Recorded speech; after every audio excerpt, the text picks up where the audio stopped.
Tentu masyhur sekali ya di antara yang difahami semua ulama bahwa Quran itu bisa mensyafaati ya. Masyhur sekali bahwa Quran itu bisa apa? Mensyafaati.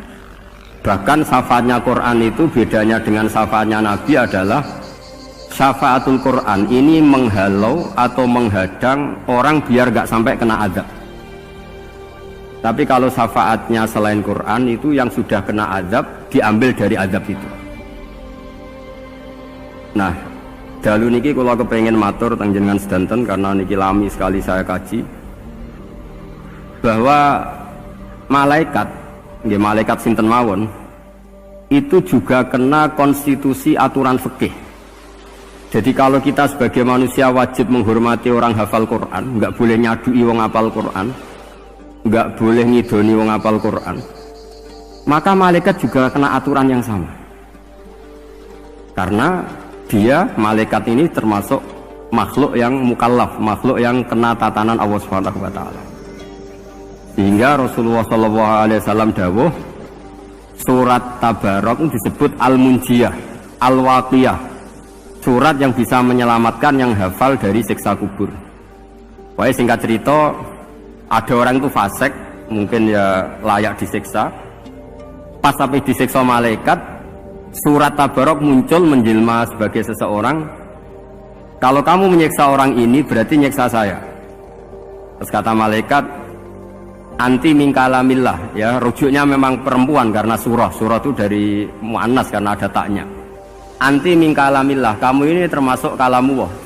Wa ana akrahu musa'ataki, tentu aku gak berani menyiksa kamu. Ya terus berdebat kata malaikat, ini orang nggak bener, ini orang fasik, saya harus mukuli dia. Kata surat Tabarok, sak fasik-fasiknya aku itu neng hati ini, kena nyiksa dekne nyiksa aku. Wahnya debat karena nggak ada mahkamah konstitusi. Terus walhasil terus malaikat bilang gini, ya sudah kita lapor kepada Allah Subhanahu wa taala. Lapor, akhirnya surat Tabarok ini cerita ke Allah, ya Allah, ini orang setiap kali datang ke saya dari sekian surat-surat yang ada di Quran, orang ini milih saya, yang dipelajari ya saya, yang dihafalkan juga saya. Ini kata surat Tabarok kepada Allah.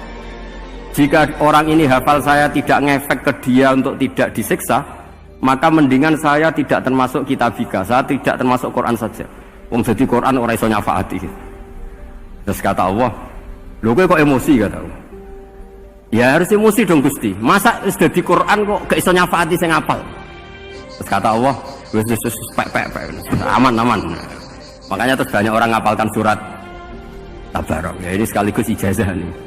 Untuk meradam kemarahan malaikat niku apal surat Tabarok. Syukur-syukur apal 114 surat. Oh niku malaikat sinten mawon pun kena ini. Cukup apal Tabarok. Sehingga adatnya orang-orang Jawa selain apal Yasin itu apal Tabarok. Nah saya itu lama sekali mempelajari bab ini. Ternyata di antara pokoknya itu satu, karena malaikat itu kena aturan fikih. Nggih imut nggih, malaikat itu juga kena aturan fikih. Jika orang hafal Quran itu haram disadui, kita haram menghinakan, maka malaikat juga kena aturan tidak boleh menghinakan orang yang hafal Quran. Dan alhamdulillah di banyak suratul hadis hafal Quran itu maknanya tidak harus hafal semuanya. Orang boleh hanya hafal Tabarok, boleh hanya hafal Waqiah. Itu kalau kamu hafal betul, surat ini juga bisa berdiri sendiri mensyafaati Anda. Kayak ini surat Tabarok, beliau matur kepada Allah Subhanahu wa taala. Redaksinya gini, inna fulanan amida ilayya min baini kitabika fata'allamani wa ta'alani. Jadi dari sekian surat yang ada di Quran, orang ini selalu milih saya ya Allah.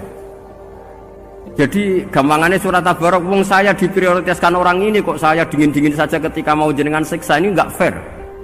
Apa gunanya saya sebagai kalamuwah, sebagai kalamuka ya Allah, kemudian enggak ngefek kepada orang ini. Akhirnya walhasil sama Allah surat Tabarok diberi hak syafaat. Makanya akhirnya semua ulama ijma yang bisa mensyafaati itu adalah satu Quran, dua Rasulullah SAW, ketiga orang-orang soleh dan seterusnya. Tapi yang penting dari ngaji ini adalah bahwa malaikat itu kena konstitusi. Makanya saya punya ijazah untuk jenengan. Malaikat itu bisa diteror, sama tenang saja. Malaikat itu bisa diteror, bisa dibully. Masyhur itu di cerita Nurul Zulam karangannya Senawawi itu. Sayyidina Ali yang mbahnya Habib Ali ini, Sayyidina Ali bin Abi Thalib. Ya, jadi Rasulullah kita tahu punya menantu yang top alim alama namanya Sayyidina Ali. Sayyidina Ali ku yang menuso. Jadi dia ku iseng kepengen roh Umar ku wedi. Mergo mangkel. Wong kok ning donya anggere wong tau disentak iku kepengen roh Umar disentak. Wong sak urip-uripe nyentak wong. Walhasil Sayyidina Ali ketika Umar wafat, beliau berdoa, ya Allah saya beri kasef supaya ngerti Umar sing mletene ngono anggere wong disentaki wani gak nyentak mungkar nakir. Mau itu tok tujuannya kan? Nah, karena Sayyidina Ali itu orang yang luar biasa, walhasil dituruti oleh pangeran kasef. Wasef melihat mungkar nakir datang itu matanya kalkidril wali kayak apa panci yang menganga. Oh seru. Umar baru bangun dari kubur. Sayyidina Ali sebenarnya ingin melihat kalahnya Umar sebetulnya, niatnya itu ingin melihat kalahnya Umar. Ternyata Umar tersinggung, langsung berdiri. Hei malaikat, kamu itu harus punya akhlak. Kamu tahu saya siapa? Saya ini temannya kekasihnya Allah. Yang diandalkan temannya bukan dia. Jadi bolehlah neror malaikat itu boleh. Kamu tahu saya ini siapa? Saya ini temannya kekasihnya Tuhan, kekasihnya Allah. Ya ke sopo? Kancane Nabi Muhammad. Itu panik mungkar nakir. Panik terus matur Allah, ya Allah ini ada orang yang saya teror malah saya diteror. Siapa dia? Umar, temannya kekasihmu. Kata Allah, yo kowe iku yo sing diakhlak sithik mosok ambek kancane Nabi gitu. Semenjak itu terus sopan ya Pak mungkar nakir. Tapi Sayyidina Ali gagal ngelihat Umar kalah. Padahal cita-citanya kepengen Umar itu sekali-kali kalah. Jadi ada sekian cara untuk apa ya, kalau dibahasakan untuk meredam malaikat. Masyhur ada ulama alim alama pekerjaannya mengajar tauhid. Ngajar tauhid lah, mungkin tauhid primbon sampai tauhid apa. Ketika meninggal sama malaikat masih ditanya marbuka manabuka dan seterusnya. Imam Malik datang, "Hei malaikat, ini guru tauhid, saurip-uripe mulang tauhid, kowe ora tau mulang kok takok sing tukang mulang. Sing sopan." Ya sudah enggak usah tanya.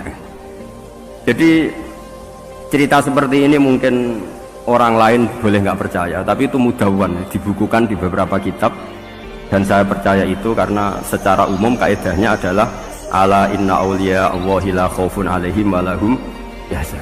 Tetap lahumul busyra fil hayatid dunya fil akhir. Artinya kalau wali itu mengalami ketakutan ketemu mungkar nakir, berarti dia tidak punya busyra fil akhirah. Padahal para wali ini dijamin punya busyra, mendapatkan gembira di dunia, juga mendapatkan gembira di akhirat.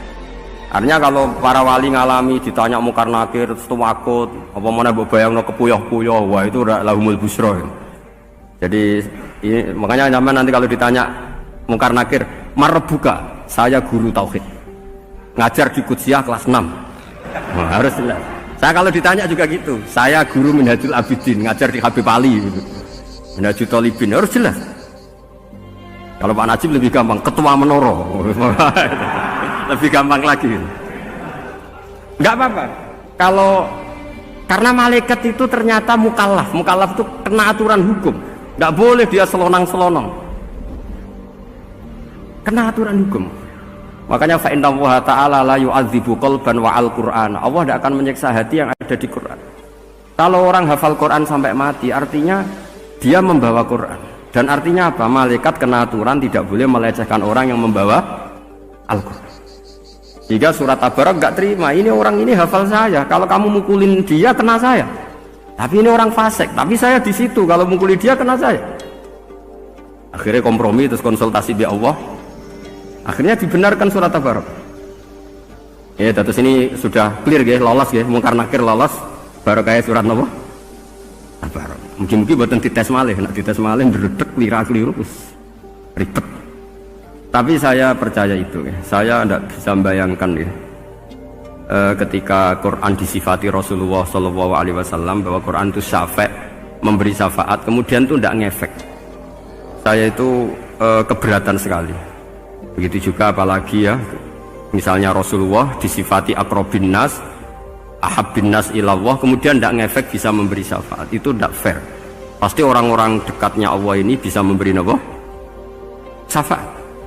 Karena status kedekatannya Rasulullah SAW diantaranya adalah hak memberi apa? Syafaat. Karena malaikat yang semuanya itu kena konstitusi. Saya punya kitab syarahnya Bukhari, banyak saya punya.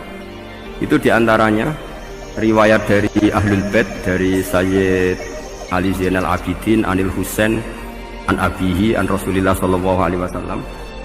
Itu riwayatnya adalah ketika nanti di mahsyar itu, ya tidak usah kamu bayangkan ya, karena ini bila kaifin walan hisorin, itu Nabi diantara Jibril dan Allah. Kemudian tentu yang akan masuk surga itu orang-orang yang sudah jelas surganya, kayak para nabi, para wali, para habaib, para orang-orang pilihan, itu jelas surganya. Tapi apa yang terjadi? Allah itu, ya tentu Allah zat yang maha tahu, sudah sangat tahu. Itu Nabi usulnya itu hanya satu, Ay Rabbi. Saya masih apal teksnya, memang tak apalkan karena ini tak mau tak pakai senjata untuk ketemu para malaikat. Bukan ya Rabbi, kalimatnya Ay Rabbi. Ay Rabbi ibaduka abaduka fi atrofil ardi.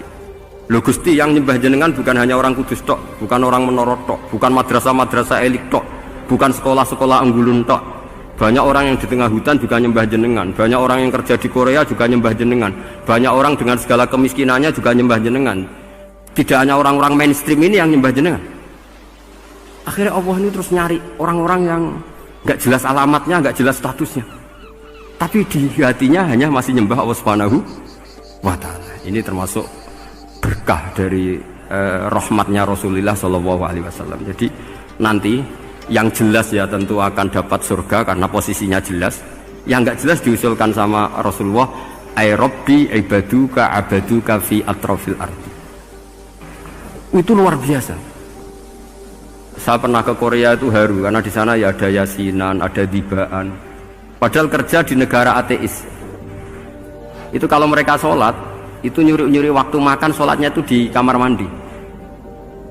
Ya jangan bayangkan kamar mandinya kayak di sini yang sempit juga. Kamar mandi di kota-kota itu kan mungkin lebih bagus dibanding kamar tidur jenengan. Kayak di hotel-hotel itu kan kalau santri so ngantuk, saking mewahnya. Jadi bisa kadang ada yang tanya, masa Gus kamar mandi nek gue sholat mau cuwilik? Iwak kamar mandimu ini kamar mandi. Ya sering do tanya saya itu sholatnya sah apa enggak sih? Sah, semuanya gitu tak jawab sah terus. Dan itu yang nanti diusulkan Rasulullah Shallallahu Alaihi Wasallam, Ay Rabbi ibaduka abaduka fi atrofil ardi. Di luar orang-orang yang mainstream itu ya Allah, banyak orang yang menyembah jenengan. Saya tuh pernah nangis ketika di Bandara Jakarta ketemu orang wireng, serai melarat, jelas melarat, wireng. Ini aku ketemu saya cium tangan. Gus saya ini itu habis dari Selandia Baru, kerjanya dia itu ikut apa mancing gitu, mancing ikan tuna di Selandia. Kalau saya di tengah laut itu sampai 2 bulan. Hiburan saya itu hanya ngaji jenengan lewat YouTube. Coba orang di tengah laut ngaji. Wah itu seneng pojok bumi. Jadi ini umat Rasulullah Shallallahu Alaihi Wasallam. Makanya kalau suwon jenengan yakin saja terhadap syafaatnya Quran. Karena semua malaikat itu kena aturan. Di antara aturannya adalah tidak boleh menyiksa orang yang di hatinya ada Al-Quran. Fa innallaha ta'ala la yu'adzibu qalban wa al-Qur'ana. Karena Allah tidak akan menyiksa hati yang ada di Quran, yang ada Qurannya. Sehingga memiliki jelas gini riwayat saking Ibnu Katsir. Sebagai pulau percaya, apalagi ini didawuhkan Rasulullah SAW bahwa surat Tabarok adalah disebut munjiyah, penyelamat, juga disebut wakiyah, penjaga. Lalu biasanya orang-orang yang nggak percaya syafaat itu pertanyaannya adalah, kan manusia itu wa alaysa lil insani illa ma sa'a, manusia itu hanya bisa membawa bekal apa yang pernah dilakukan. Itu dijawab oleh ulama-ulama kita ahli sunnah wal jamaah. Entah perlu ditambahi An-Nahdliyah apa enggak tahu saya. Saya ini kata orang banyak termasuk pengurus PBNU, tapi saya itu tetap nggak pati srek. Kalau ahli sunnah saja, tidak usah ditambahi An-Nahdliyah. Karena nanti malah tidak global ini, ahli sunnah kok lokal ini jadi ribet. Ya tapi kalau kita di Indonesia ya ditambahi An-Nahdliyah tidak apa-apa.